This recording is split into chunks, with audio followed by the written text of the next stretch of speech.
Pour cette nouvelle balade, nous prenons la direction de Saint-Dalmas-le-Selvage. Nous laissons Saint-Étienne-de-Tinée derrière nous. La première route carrossable remontant la vallée de la Tinée a été ouverte après l'annexion de 1860.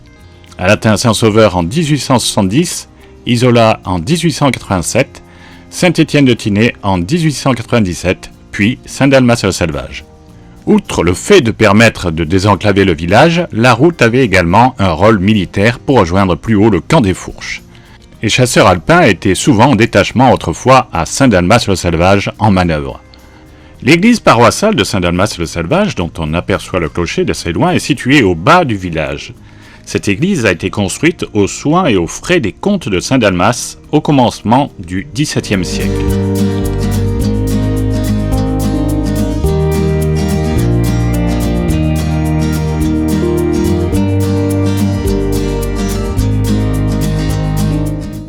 Perché à plus de 1500 mètres d'altitude, Saint-Dalmas-le-Selvage est la commune la plus haute des Alpes-Maritimes.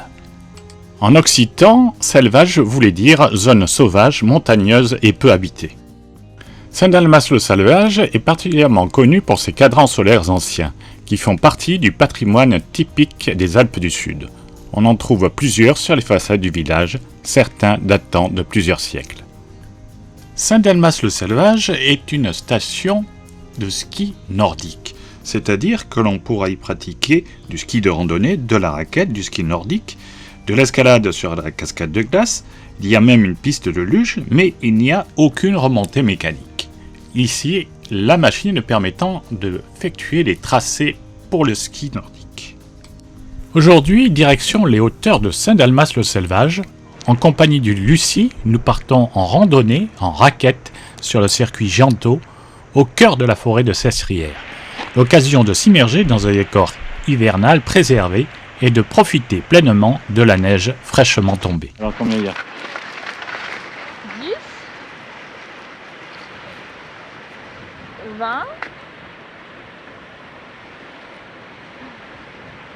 un peu plus de 30 35, 40. On n'est pas très précis, désolé. Allez, on y va.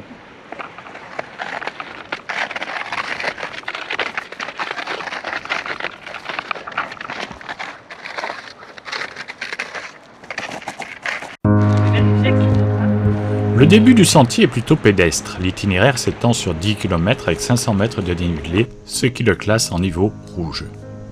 Le circuit Gianto est une boucle de raquettes à neige autour du vallon de Sestrières, qui monte jusqu'à l'abri Gianto, à un peu plus de 1900 mètres d'altitude.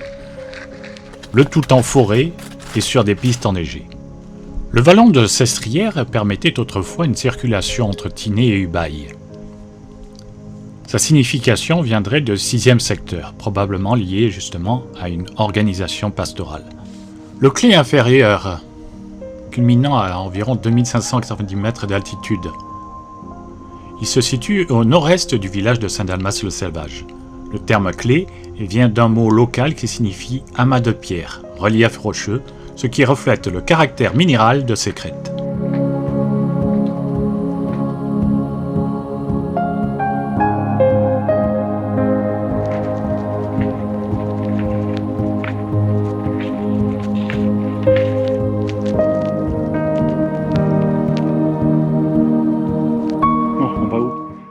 Circuit de Gianto au belvédère de Pras, c'est dans le même temps. Et maintenant, ça c'est la route. C'est pour ça qu'il y a marqué que c'est damé. Ouais. Ça c'est la route, mais sinon on peut y passer en voiture.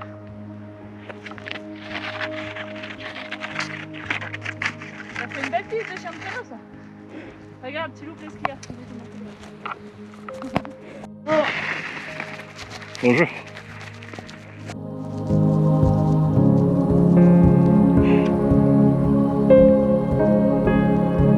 Sur la piste.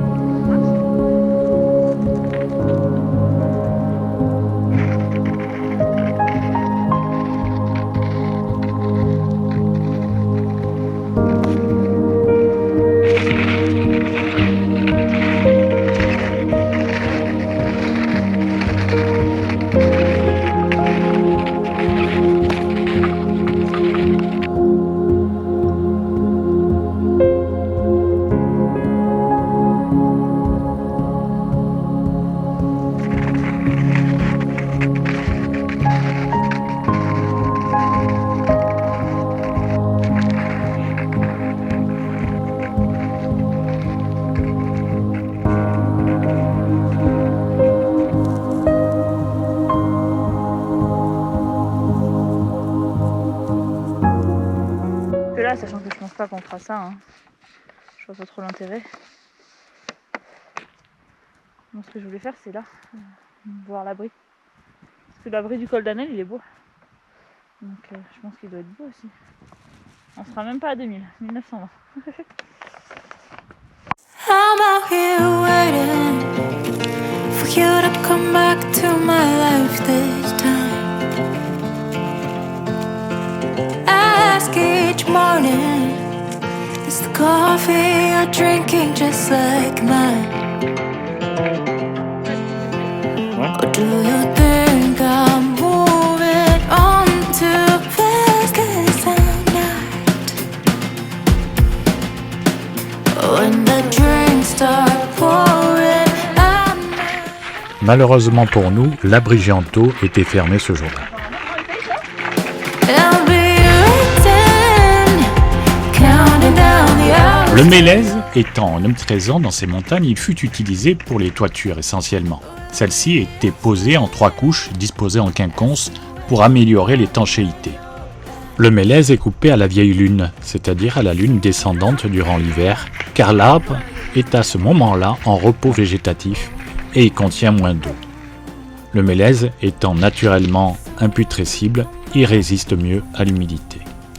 Mais suite à l'incendie qui s'est produit en 1929 à Saint-Étienne-des-Tinée et qui a ravagé une grande partie du village, il fut interdit de reconstruire des toitures en bardeaux de mélèze. Alors que nous atteignions le belvédère qui surplombe Saint-Dalmas-le-Sauvage, Lucie me fait remarquer des traces de lièvre. Celles-ci sont très intéressantes puisque on peut y apprendre la direction de l'animal. I will forget you now 'cause I can't. Do you think that I am moving on 'cause I Nous entamons maintenant notre redescente vers Saint-Dalmas-le-Sauvage. stand, counting down the hours till you're back. Nous rejoignons le vallon de Gialorgue, dont l'origine du nom serait issue du fait que des forains traversant la montagne pour rejoindre le Piémont auraient été pris dans une tempête de neige. C'est en découvrant un orgue de barbarie dans ces montagnes que les corps sans vie furent retrouvés et donna ainsi le nom à ce vallon, là où gela l'orgue, Gialorgue. And you